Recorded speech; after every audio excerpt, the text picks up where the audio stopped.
Hey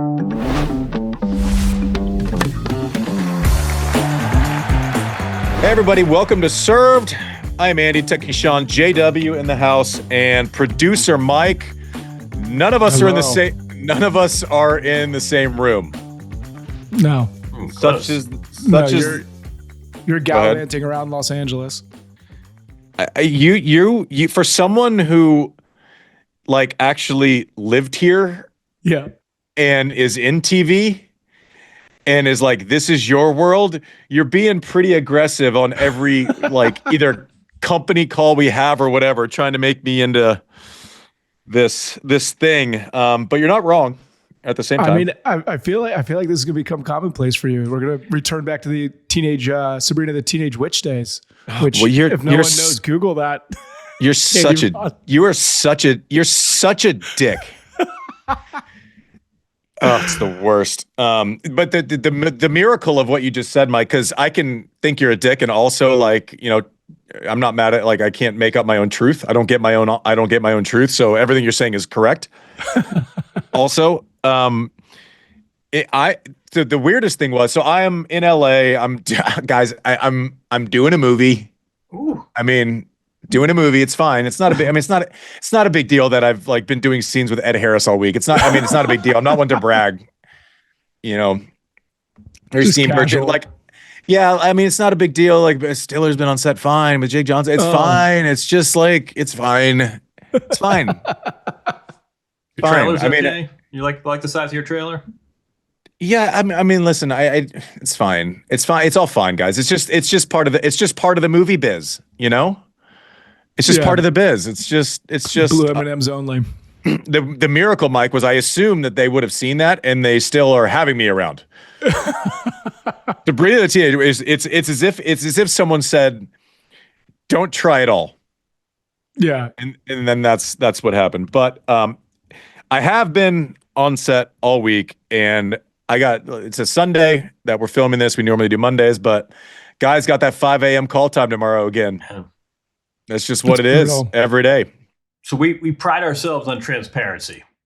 In all seriousness, say what you can about how you're spending your time, and take us pierce the veil of what it's like to be on a set. I'm curious if your experiences conform with others, which is basically, I've never gotten so good at crossword puzzles because, man, it's boring. That part of that is true, and I will tell you, actors are talented, great, all that. The rock stars are the grips, the people that are changing positions. I mean, it's like nothing happens without all the people that make it happen, right? And you don't see them ever, and they don't get thanked. Like no one gets thanked by name at award shows. No one and it's the amount of respect I have for the hours that people are doing. I mean, it's literally in at 5 a.m., max out everything until my job is pretty easy. I just have to, you know, kind of be an 80s villain kind of dickhead, which is like right up my alley. This is like, this is on the nose. This is just fine.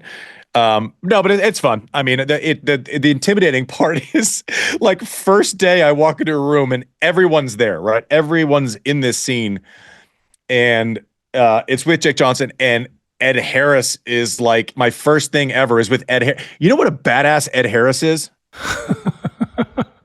Oh my God! What a legend! Ed Harris is money. Ed Harris does not do bad movies. That's good. You're starting against him. He works with bad people. Like, and after this week, I can tell you that he may have made a mistake here. But anyways, it's fun. It's cool. I think it's going to be hilarious. I like watching comedians do their thing. Like I'm a big like comedians in cars, you know, getting coffee guy. Endlessly entertained by wit and humor and the way that people can do it, but it's a lot. So I to answer your question, John, I'll do 20 minutes and then I fucking sit around for like 3 hours, and then I do 5 minutes and then I sit around for a while. I lay in the back of a scene because someone else is doing something, and then I go sit down for a while. There's a lot of sitting. I'm doing the least of anyone there, but I still have to be there, which, if you know me at all, is like my nightmare of, you know, inefficiency as far as time goes. So it's a test, but it's fun. And, you know, frankly, Stiller made me do this. So choose your friends wisely, because if that's what you get for having a cool moment with him on a court that's now forever on the internet. That's what you get. Yeah. By the way, okay, yeah. So that, yes, and then like I was like, hey, it was last year. I was like, hey, let's go hit at Arthur Ashe Stadium. You like tennis? So he comes out and we have like a fun hour and 20 minutes, and then I don't know if this is like oh hey, I owe Andy one, so this, or if this is punishing me and he's just making fun of me behind my back and I'm the only person I got. It's like I said, hey, come hit for an hour and a half, and he's like, hey, come give up 2 weeks of your life. I don't know. For a pickleball movie. I mean, the only good part is that I just get to absolutely shred pickleball often. Oh, that's so great. So not all downside. You guys see Jury Duty? I just hope there's really a film at the end of this, and you're not just being completely duped, and this is all one big charade. This would be a lot of salary that they're having to pay out to a pretty stellar cast for a joke. The Jury Duty, by the way, is amazing. It's one of the most original concepts. And anyway, so that's what I've been doing, completely out of character. Anyways, we'll see. We'll see what happens. I don't know. I feel like I'm always in someone's way, Mike. Yeah. Like they say words like, okay, and rolling next, movement, move it, and I don't know where to go. Yeah. Yeah. I'm just have like to shuffle ducking around. people. Yeah. Yeah. But everyone else knows where to go, but I have no, like, I feel like I'm basically, I've spent the last 5 days just being in someone's way at some time. Yeah. That's it. Good. Hey, did you guys hear any stories? If Davis Cup is an entity that needs some attention, playing for your country, Billie Jean Kump, Italy's dominating. That's what I thought the show was going to be about this week, fellas. That's what it was scheduled for. But then obviously the time to announce a mega partnership is right during the finals weekend of Davis Cup, and totally take all the oxygen out of the room for Davis Cup. I must be referring to the new Novak Djokovic, Andy Murray partnership, at least through Australia. Listen, initial thoughts, and then I'll tell you what I think. What was your take when it came across? Well, first we need a portmanteau, right? It's just inevitable that this is going to get a shorthand nickname. I don't know if that's come out yet, but I don't know. It's Andak or something. I saw the announcement, and at first you sort of chuckle and say, "Oh, this is a fun. Maybe it's a bit of a novelty. Maybe it's a bit of a publicity stunt." And then I got a text from someone who is a former player of repute who said, "Don't you? This is an act of war. This is Novak saying." Basically, I've still got something in me, and I'm not done going down to the basement and tinkering. And, this is not the most pleasant topic, but this is a guy who's won the Australian Open 10 times, and the guy who's the defending champion and beat him last year, for all we know, may not be in the draw, pending a doping appeal. I think this is really kind of a statement. And look, I mean, this may last one tournament and everyone will have a good joke about it, but I think there's something here. And I think that Andy Murray is a absolute genius tactician. These two, it's not just that Andy Murray knows the field, right? The guy was active player 90 days ago. It was not just that Andy Murray knows the guy on the other side of the net. He knows Novak from the juniors too. And I saw someone say, well, Andy Murray was such a counterpuncher and a grinder. Novak really needs to be more aggressive, if anything. And I'm thinking, first of all, Andy Murray is capable of adjusting his tactics to Novak's game and not his own. And such a lazy opinion. I also think Andy Murray, we could have told you 10, 15 years ago, this guy will be a great coach one day. So in some ways, this is completely logical. I mean, Novak, you wonder if he didn't just survey the landscape and say, boy, who is there that knows how to push me? They've been in this position, right? I mean, Novak's coach for a lot of this year was a lovely guy. This guy, Carlos Gomez, who was his hitting partner and has a base in Spain. His career high ranking was 268. And you just wonder, if you are taking instruction from someone like that, if you're Novak, do you not at some level say, this is all good to hear, but you've never really been there? Andy Murray's been there. Andy Murray knows what it's like to play in the major final and to try and wring a few more years out of your career late in the game. I mean, you sort of step back and you say, this makes all the sense in the world. And maybe this is an experiment that won't last past January, but I think it's kind of genius. Okay, let's start with the thing where everyone's like, this is a big joke. What would a joke be about this? Exactly. At this stage. Like what part of this is a joke? You have the best of all time. how many people can he legitimately actually listen to and view their opinion as an equal? It's I can fit him on these 5 fingers probably. Who knows him that well, right? What? I mean, no, knowing him that well is one thing. Like I was talking about it. So BG is Brad Gilbert's on set. He's on of my movie, guys. Brad Gilbert's on set, and we're going okay. And he's like, well, is it tinker? I go, no, there's no tinker. Like Murray's not going to go in and be like, hey, we're going to change the way you train. That's not what this is. This is literally another set of eyeballs on 5 matchups. That's it. And the ins and outs, and can you pull something out of this? The other undersold part of this story that I haven't heard this reaction yet is, okay, so Novak's Tyson forever, right? Like he walks in, can blow you off the court, can play defense, can do all of these things, right? Is he still the best ball striker on earth? I don't know. Sinner's probably taken that. Like, is Sinner's younger, can create probably more speed at this point. Doesn't mean that he's overall a better player, but just what did Murray spend the last 5 years of his career doing? Problem solving for what you've lost, right? And to various degrees of whatever, but like that struggle that Murray went through is of value to Novak at this age. Like me saying Novak at 38 isn't as good as Novak at 32 shouldn't be controversial, right? He ticks a certain way, but what Murray's gone through, and I've said on this podcast before, I think Murray might have the highest tennis IQ that I've seen and been around.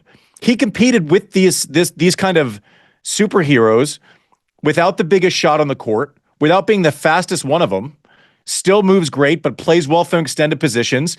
He's a master of nuance. He's a master of scouting reports. He knows everything backwards. He's one of the most detail-oriented guys ever, which you're not going to get Novak's ear by just giving him lazy vagaries, right? You need actually some thought behind it. And Brad's telling me every response to what he got from Murray, whenever he would talk about it, he would say, hey, you need to do this, this, and this. And Murray would go, okay, why? Obviously, Novak knows that. If I know it, he knows it. Like there's no doubt about that. He wants those conversations. He feels like he needs something a little different at this moment in time. Why would you not do this? If you can convince Murray to say yes on a short timeline, and by the way, I've also heard, it's not my business to tell, top players, male, female, Murray has said no to many over this last 4 months. I'll add a little on that. I got to be a little bit careful here, but apparently I've heard the same thing. This is not the first player that's reached out to Murray, and Murray's family unit basically said, you are going to regret it if you don't do this. So it's Australia, right? This isn't like, hey, we'll do this at Wimbledon. I'm going to be on site anyway. I mean, this is flying across oceans and time zones. And I was told that people very close to Murray essentially said, we know you too well. We know you are going to regret it if you say no to this. Go ahead and do it and see how it goes. And listen, the other people that were asking were on the top of the pile too, right? Like they were high ranked men and women. From what I've heard. But also if you're Murray, you're looking at this, okay, it's December. We're going to put in a training block, which is like, I got to think Murray is just out of his mind to actually see the process. Because you can play someone a lot. You don't know the process when no one's watching. It's going to be endlessly, I think it's going to be great for both of them because they're both like, and I say this in the nicest way possible, students of the game, big tennis nerds, right? They're going to, and like to be able to have conversations with someone who might see things a different way. And for 100%, like, even if it's different, it's still correct. Even if it's not exactly what you would do. Yeah, producer Mike. Well, just from like an outsider's perspective, somebody that's not in the tennis world, is there a layer to this also? You said other players that are high ranked are requesting Murray. Is there also a layer to this where like Murray's like, hey, listen, like I'm not going to have to work on any kind of technical stuff. It's going to be all strategy. So it's more enjoyable short-term. Well, what he's not going to have to do. Yeah. You're not, what are you going to change on Novak? Technically nothing. That's what I mean.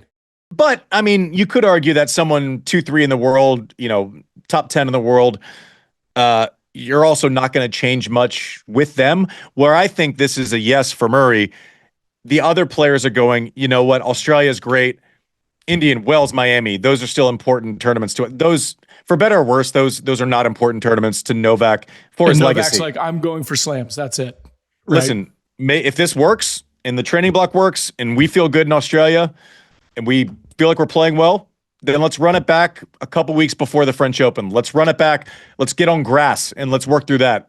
This is not a 20-week or 25-week commitment. And I got to think, like, the reason, and I'm not comparing myself to Murray. He's way better than I was, way smarter than I was. But I have a hard time committing time for two reasons. One, I like my family.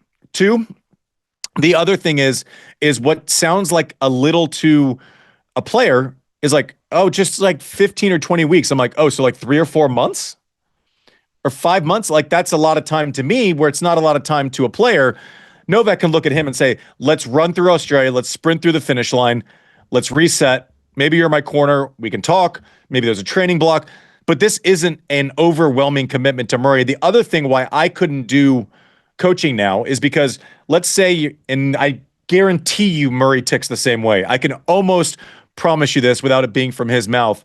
There's no chance that if he's working with a player that's not Novak, who's, I don't know, let's call it a player who's 8 in the world, who's not Novak, and all of a sudden you make progress and that person gets to 5 in the world and you almost win a slam or something like that, and then you're over your weeks committed midway through the season on a prorated basis, you're going to feel shitty for not committing fully because the what if question will not die.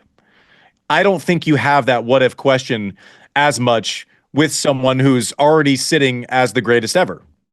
This is the perfect situation, and we all love, it's Apollo Creed and Rocky. There's a whole sort of buddy movie. There's a great sort of cinematic twist to this, but also, one thing, do you guys know about the curse of expertise or the curse of knowledge? It's basically this bias where you're really good at something, and no matter how good you have a hard time articulating because it comes so easily for you, and that happens a lot in sports. Andy Murray has this a tennis genius brain, right? We obvious to the naked eye, it's tactical adjustments, it's everything that goes on in his head. He's also really good at communicating. And if you talk tennis with him, you end up smarter at the end of the conversation. And he's a cool guy. He knows sort of what buttons to push. He's got the right IQ. So it's not only that you have this genius in your corner. I think the real strength of Murray is that he's able to figure out a way to message these things. Whatever he's seeing, he's going to figure out a way to convey them to Novak in the most sort of efficient and effective way. I mean, I think I love this. Again, I do think Sinner's status may be playing a bigger role than people might think. I mean, who knows if Jannik Sinner's not in the Australian Open draw? I don't know. I mean, would you bet against the guy who's won this 10 times previously? I love this pairing, and I think this is it's a cute headline, and will be cartoons, and already they're memes, and that's great. But I think this is really a smart decision on both sides, and it takes some humility, right? I mean, I could see Murray saying, you know what, this is a guy I competed against. I want Jack Draper. I want a 21-year-old kid. I don't need him to give no. I mean, it takes a certain level of humility to ask and probably to accept, but I think it's really a good move on both sides. It's not Jack Draper right now, though, and maybe it will be someday. But Jack Draper, and I mean, like, if Murray gets his teeth into a project like a Draper, all of a sudden his life exists around the globe again. Because he's not gonna he is not the personality that will lay off if he feels like progress is being made. Novak doesn't need a babysitter. He doesn't need someone to teach him professionalism. He doesn't need someone to teach him how to hit a forehand or a backhand. He needs a strategist, an IQ mind that he can bounce ideas off of and work on very specific things for very specific matchups. He needs someone who understands if he gets through a 5-setter in the round of 16 of Australia, what do we need to do to recover? This is the way I'm feeling. What's your feedback? I know you have lived this very recently. He needs that. He needs confidence with when Novak, the rare times when he has to ask a question, not because he doesn't know the answer, but because maybe there's an answer that will give him more confidence in the solution. Right? That's what he's getting. There's no fix. How do you fix Novak Djokovic? You can't. The guy's a robotic cyborg genius. Like, there's no fix. I mean, on a smaller scale, I'm not comparing save the commentary. I brought in Jimmy Connors. It was like one of the first times when a top player who had won a slam brought in a former player who won a bunch of slams. Jimmy didn't know the players. He didn't even know the players. He had been gone forever.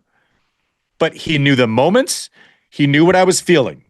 He knew how to use a crowd in a specific moment. He still knew, and I was way more of a project because we had to work on footwork and switch it back in. So there was more of that role. But Jimmy could tell me the exact same thing as someone else who wasn't Jimmy Connors. But when he said it, I felt it in my soul. Like I literally felt it. I'm like, he's not guessing. He's not guessing. He knows exactly what my like why I'm asking this question, what the insecurities are that created this question in my mind. And he's going, okay, I have this bank of information that I haven't forgotten. I knew how Verdasco played then, right? I knew how so-and-so played then. I knew what I had to try to do to beat the guys that I wasn't beating. I needed his insights because maybe there were one or two things that I wasn't doing or trying. We started coming in a little bit more that gave us a better chance. And it was largely a successful relationship. We started and I was kind of borderline outside the top 20. And then I was back to, 3 in the world and, no time at all with a couple slam final and a semi behind me, which I needed at that point. So I'm all in on this. Anyone doing memes and stupid, like I get memes are fun. There's no part of this that this is that's a joke. I don't think it's a vanity project.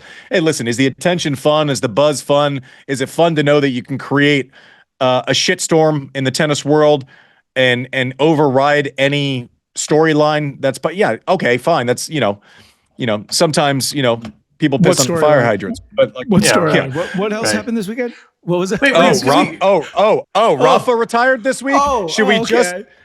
should we dominate the headlines at the end of that week?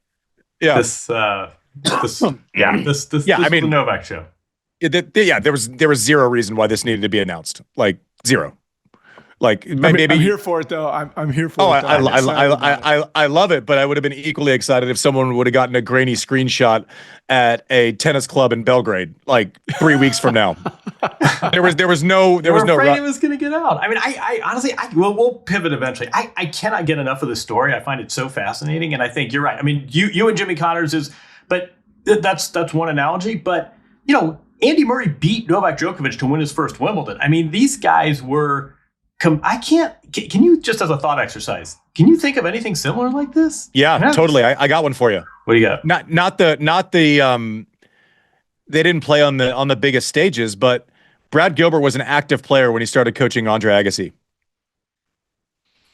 He had beaten Andre multiple times. That's as close as I'm probably going to get. But Brad was on tour. Him choosing to help Andre retired Brad. All right, that's good. I mean, I'm thinking this is, someone asked me this. I'm like, this is like Maria Sharapova in Serena's box for the last chance power drive. I mean, I'm fascinated by this. I also, I don't know how these things go down, but you're right that the timing is interesting. It did tend to deflect a little from other news, didn't it? Oh, totally. And rightfully so. These are two of our best champions. Maybe we'll learn why the urgency on Davis Cup Finals weekend, and we'll all be dumber for it. And I promise you, if you've listened to this podcast, I will walk my ass straight in here in 2 weeks and go, that was the reason. I'm an idiot. Tape axes. But we'll see. We're going to spend some time a little bit, obviously,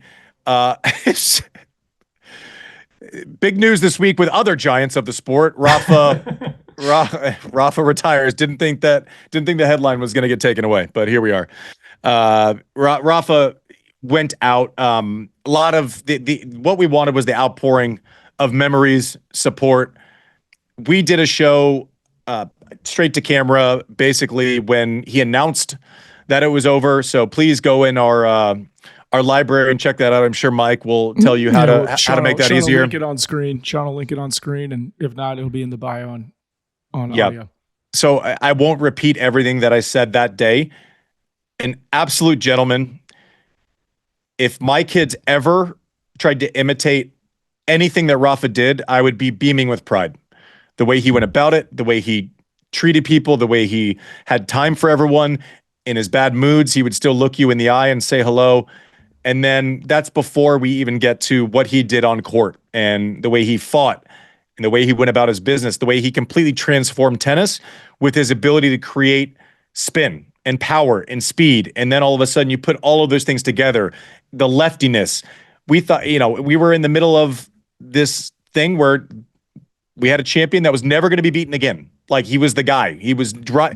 And then all of a sudden it took the perfect prototype of a player to even bother Roger a little. Chuckers like me certainly weren't doing it, but you create a prototype of someone who's fast, strong, and can find the only pocket up and away on Roger, and all of a sudden it made tennis interesting again. Right. And then we had another cyborg that came through who could create more distance between opponents and switch directions better than anyone ever. It was just a fascinating time. I felt like I was a fan while I was a player. Everything good that's being said about Rafa, I haven't read one thing and been like, well, that's these people are victims of the moment. We're celebrating something because it's not here. Okay. A lot of times we're not scared to let a good story get in the way of the truth. With Rafa, I won't read one thing that's positive and disagree with it. JW. Yeah, I can't remember if I said this or wrote it, but one thing I find really interesting about this whole story is his game is so hard to replicate, right? Starting with the fact that he's left-handed, which only 9% of the world is, and then the way he gripped the racket and hit the ball. And Roger joked about it, but some of his mannerisms and some of his we use our vocabulary, whatever we want to call him, his compulsions. Nobody played tennis like this guy. And yet, in other ways, he is going to be the most emulated tennis player / athlete of this generation. You work hard, you compete ferociously, and as soon as the match is over, you congratulate the opponent and smile. You treat people well around you. You adjust your tactics. You recover from injury with dignity. You don't blame anything on an injury. I mean, there is so much to admire and emulate. His tennis is completely one of a kind, right? I mean, nobody's going to the club and watching kids today hitting those whipping lefty shots. Everything else about the way he conducted his business is something that everyone, your kids and my kids and anyone gripping a racket for the first time would do well to emulate. But yeah, I mean, this has been this was not a mic drop retirement. We knew this was coming, and still it was emotional seeing it. And I also, something else I was struck by. Did you notice how this went way beyond tennis and way even beyond sports? I mean, my feed was filled with people who you didn't even know liked or followed tennis, and some of them were celebrities and newscasters. And this guy really punched through for a guy who never had a base in the United States, whose English was a work in progress through his 20s. This guy really seemed to connect with not just with tennis fans, but with the world at large. Well, I think your point is a great one, because we said this on our show that hopefully you go back and watch. It's 25 minutes of our ode to Rafa, and you're exactly right, because you could feel what he was trying to do. It was physical. His feet were noisy, right, and not in like a clunky way, but you could almost feel him running when you were watching. He brought you in where, I can relate to trying to give that all-out effort all the time. I can't execute it, but I can totally look at him and say, it's very obvious what the effort set is, what the attitude set is. And a lot of things were very obvious, but then all of a sudden you add in this superhero ability to create spin, the first genius of polished strings, where all of a sudden dumbasses like me didn't grow up with it, and our stroke production certainly looks like we didn't grow up with it. And this guy comes in and changes the game. He goes, I have this new toy and I have this ability, and your life is now miserable because you're not going to hit a ball below your shoulders unless I want you to for the next 4 hours. It completely changed the game. And I can think of tennis, like, who comes in and completely changes the game? You think of like, Connors breaks out the T2000, that changes. Becker comes through an 85 at Wimbledon. That power set I've never seen before.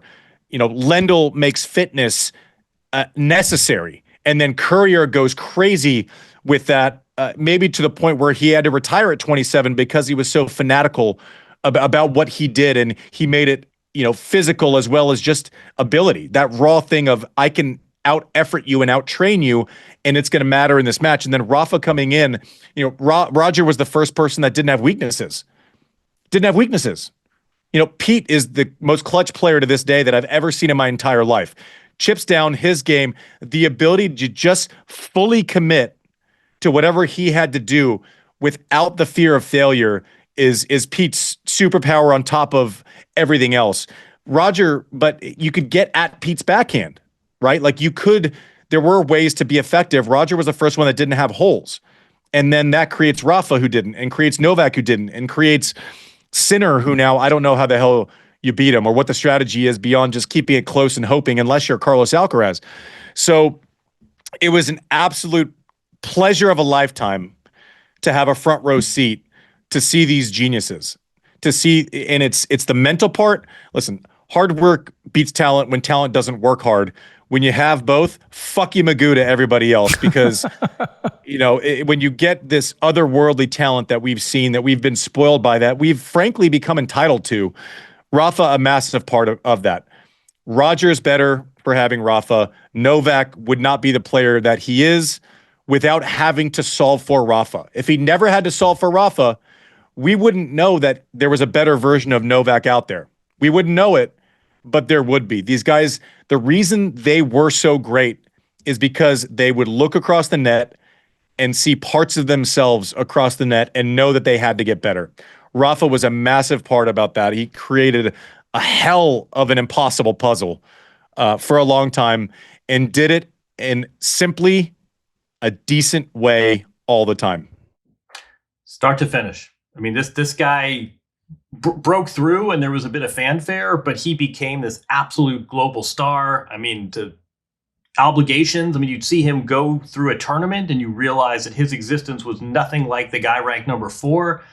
And through it all, this swelling, burgeoning, mushrooming fame, everything that comes with it, he never was anything other than the same decent guy he was when we all met him at 18 and 19. And I'll tell you, just in the locker room, like I remember when I stopped at the U.S. Open, there were a lot of well-meaning people, but who wanted to. There was a certain melodrama about the week, right?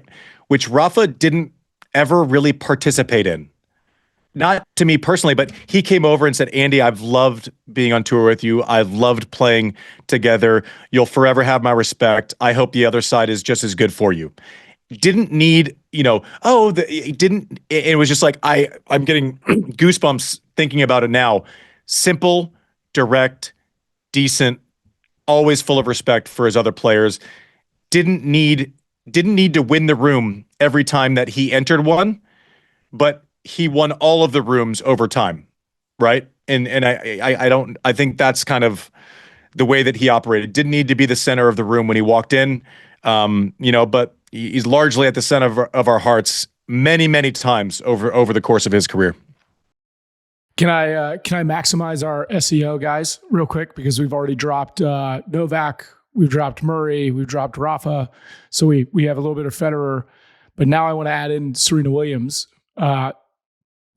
Today, the end of the season officially for Jannik Sinner marks a achievement that only 2 other players have ever achieved before him, which were Roger Federer and Serena Williams, was that he didn't drop straight sets the entire season. Oh, he didn't lose in straight sets the entire season. Straight set losses the entire season. Third player to ever do it, wow. Right? I mean, second men's player ever to do it, and I believe third total. It's only Roger in 2005 and Serena in 2013. So as we're like talking about this end of a generation on one end, we're seeing this guy pick up the mantle quite literally as we're seeing the end of it. It's what he's done, but also, I mean, he set the record in Turin, least amount of games ever lost in a World Tour final.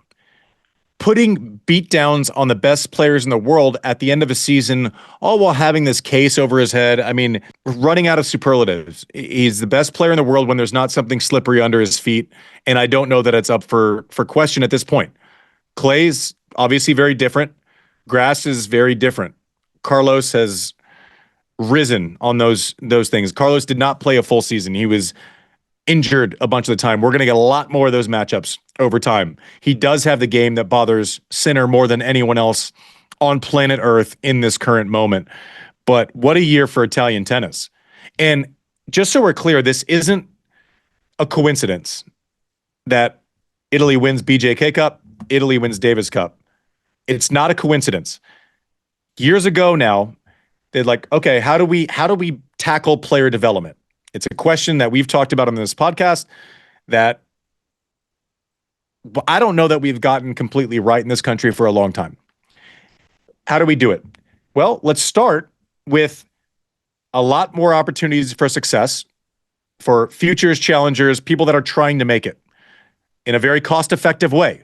We are going to stack our country, which is smaller than, states in America, with plenty of opportunity, and that mitigates cost.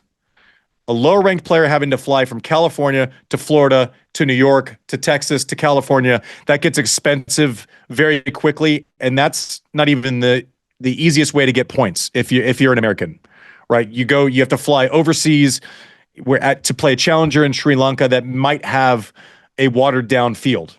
So you either do it one of two ways. Props to them, because what has happened is not an accident. It's not an accident. The right decisions made, the right investments made, all of a sudden, Italy is the toast of the tennis world. They just are. Starts with Sinner and then goes on down. And don't think for a second, we can do a whole episode about this maybe in 2025, but don't think that all of these other federations, not least the USTA, are thinking, hey, how do we borrow from that playbook? Because Italy did this very effectively and very successfully. They did not do this with the 9-figure cash cow that is a major that's spitting off, tens and sometimes hundreds of $millions in revenue for development. They did this strategically, as you said. When you have a lot of events and a lot of chances to earn points, and you can drive or take a train, you can also bring a coach with you. You keep expenses down, you build up points. Look at the level of player. We haven't spoken about the women as well, but Jasmine Paolini is the breakthrough story on the women's side, and Italy did pretty well with that Billie Jean King Cup. And it doesn't just mean that they're producing top players. There are mid-level players. There are doubles players. There are now events throughout Europe. There are executives that are Italian. It's really become this sort of self-serving and self-perpetuating success. And I can tell you, we don't have to delve into it now, but when we talk about cutting and changing the USTA player development, how that money is being allocated. Jannik Sinner did not get millions and millions of dollars from a federation to do whatever he wanted. This was all very tactical. And that model and the success of Italy, I can tell you for a fact, is being studied by many other federations. It really has become a model for how to build tennis success. Are there as many? I have a quick question to that, real quick, before we move off. Do you think what do you think the ratio of like Italian youth players are to like American youth players? Like, you always have this great saying, Andy, like boil the ocean. Like, do we feel like the USTA is trying to boil the ocean in comparison to the Italian Federation that is being more strategic and surgical? Let's be super simple with this, okay? Let's be super simple.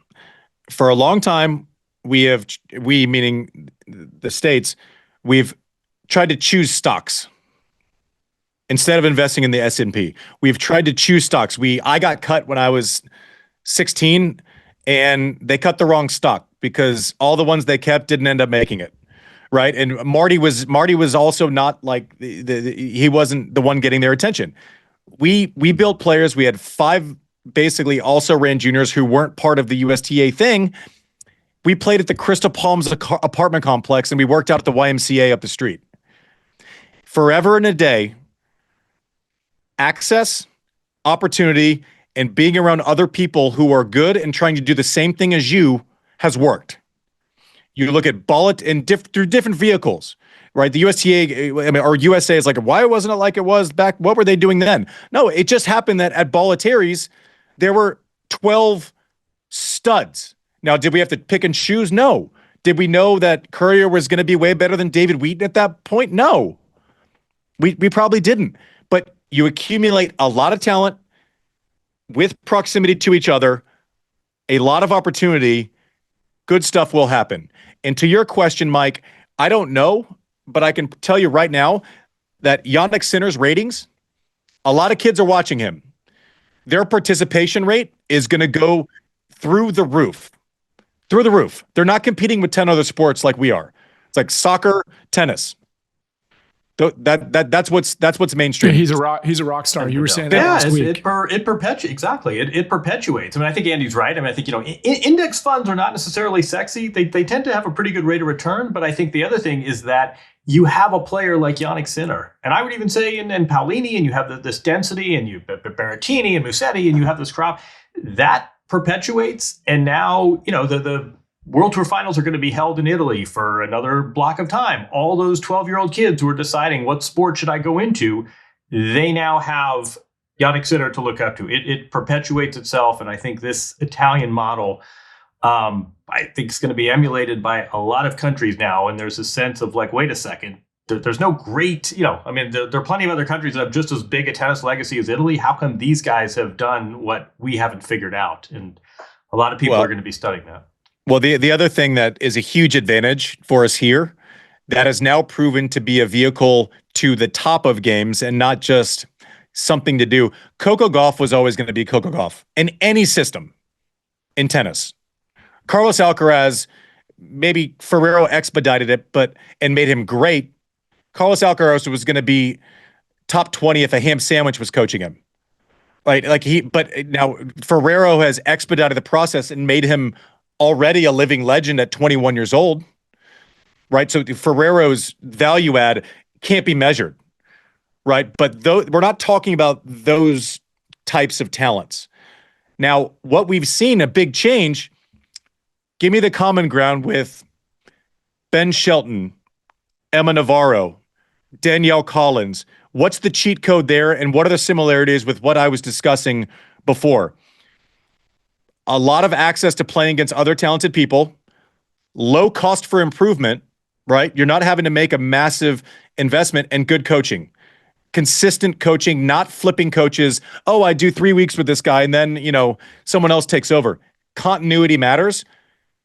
The collegiate system now is a superpower. I'm not of like all-time 20 years ago, I wouldn't have told you this. Shit changes. Right. But the fact that, especially with NIL and the ability to actually earn money to get better, it's a superpower, and the infrastructure is in place.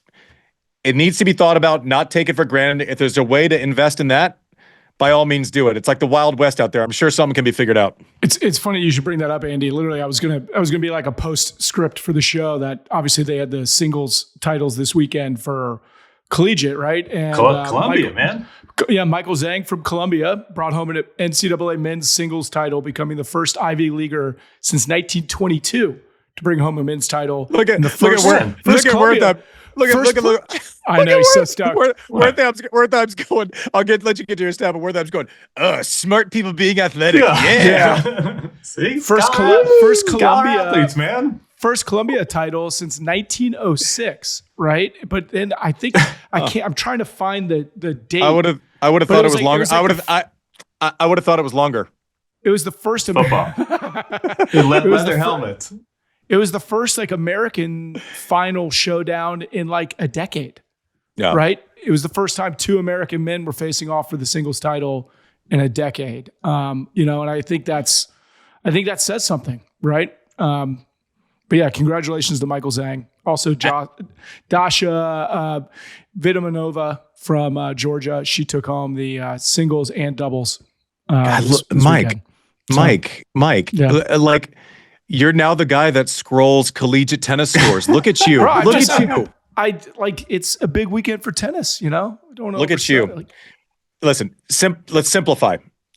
Talent, somebody who's as talented as you beating the shit out of you a couple times a week, continuity in coaching, opportunity, and you have to be able to improve without it being stressful. If you can somehow find a way to make those things easier on players, a lot of talent will flow out, right? And I was at dinner. We'll close the show up. I went to dinner the other day once I got off set with Courier and Steve Weissman, and this kind of came up, and Courier has signed up for the to kind of have a voice in the room with play development as a bunch of a murderous row of brain power in tennis, which is a great step. But I'm going, okay, we've talked about this before. You have Carson. What are your assets? You have Carson on one coast. You have Orlando on the other coast. I don't know why we feel the need to have to switch locations to provide an opportunity for someone to acquire points. Why do we have to travel every week?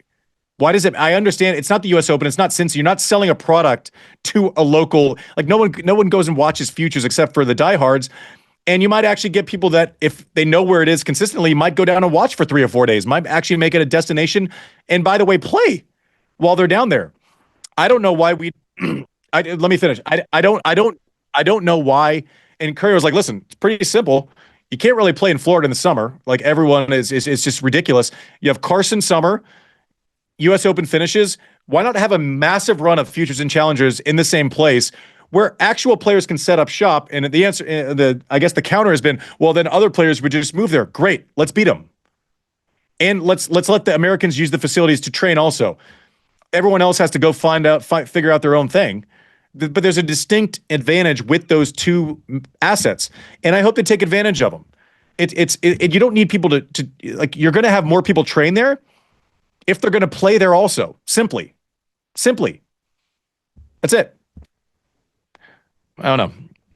What were you going to say, Mike? That was going to be my question. It's like, why not move to a more central spot, right? Like, why not move to a more central location like North Carolina or something like that? Well, because the weather, you have to have weather year round. You have to have weather year round. But to your point, right? Like, just put it in a place and then say, this is where we're going to be for 6 months, and then we'll be over here for 6 months. Yeah. Like, retirees do it. Like, why can't active tennis players do it? Well, and they talk about like, oh, with sponsorship, it's expensive to put on events. Well, it's more expensive not to have players. Yeah. Simply, like a local, you would find someone who came in and would sponsor the entire series as opposed to having to like negotiate with a local car wash every week in Missouri. So I don't know. I'm sure I'd love to hear the reasons why it's not that easy. I'm wide open. I don't have all the answers. It just seems like you have these massive assets. You have a blueprint for success created by Italy.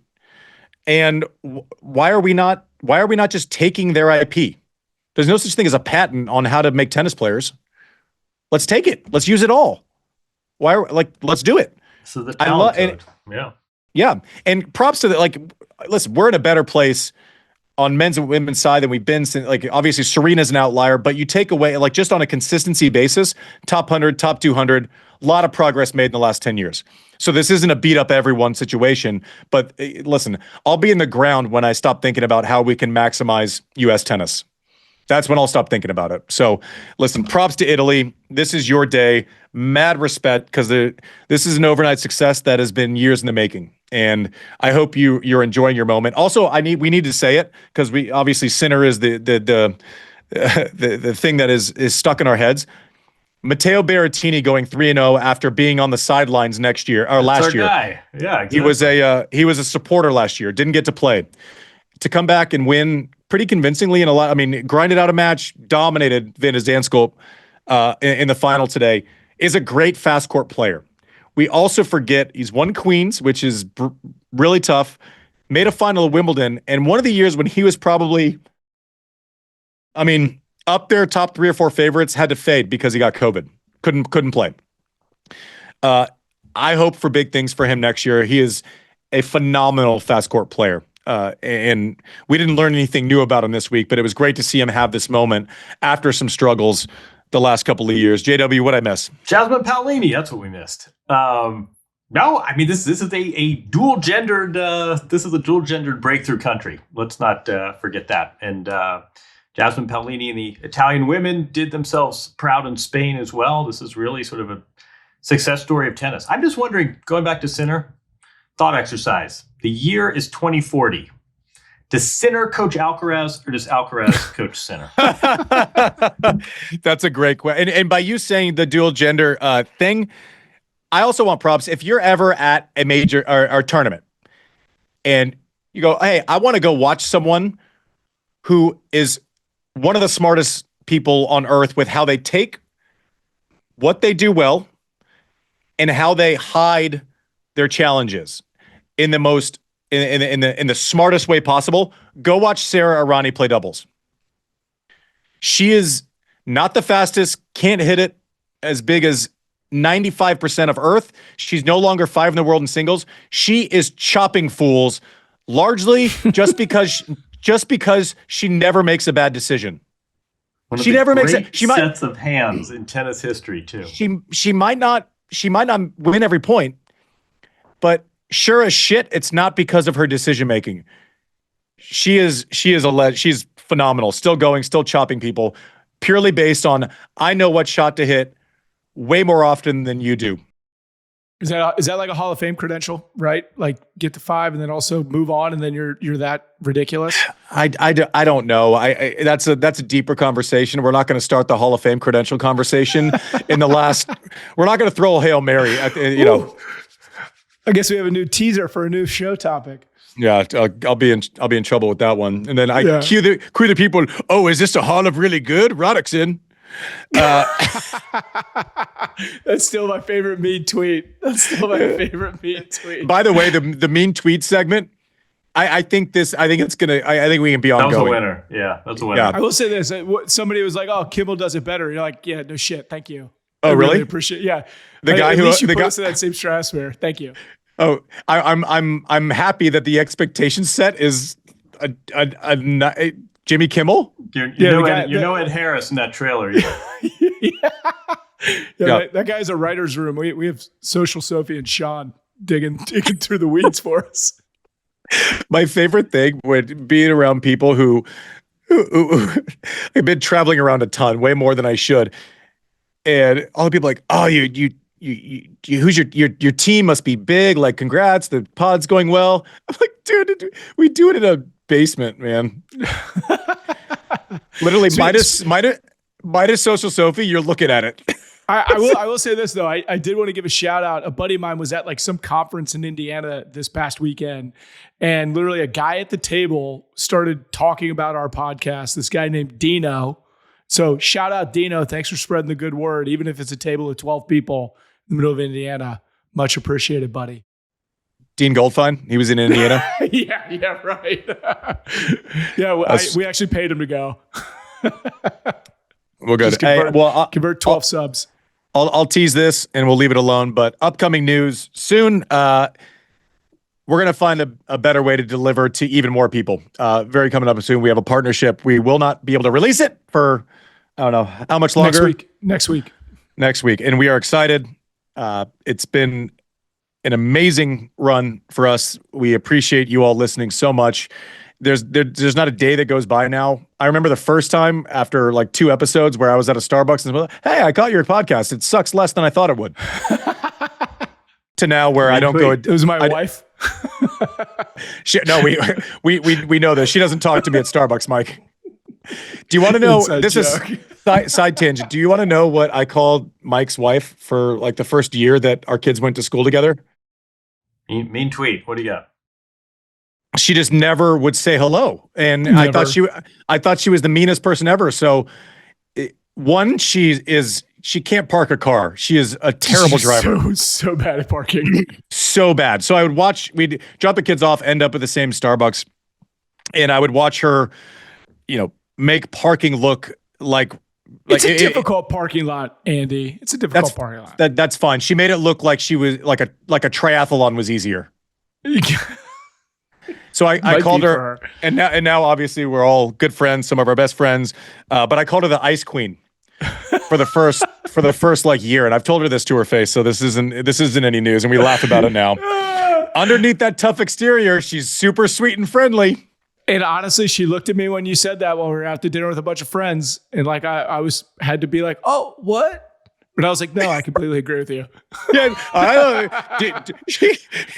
Mike, do you think that too? He goes, "I don't know, guys. Does anyone want appetizers?" All right. Thanks, knuckleheads. Fun being with you guys again. We'll do it again real soon. Thanks for listening to Serve. Follow us on all the socials. Anything else, Mike? Nope. Just hit us with a like and subscribe. YouTube, Apple, Spotify, all the good places. Give us the love. We appreciate it.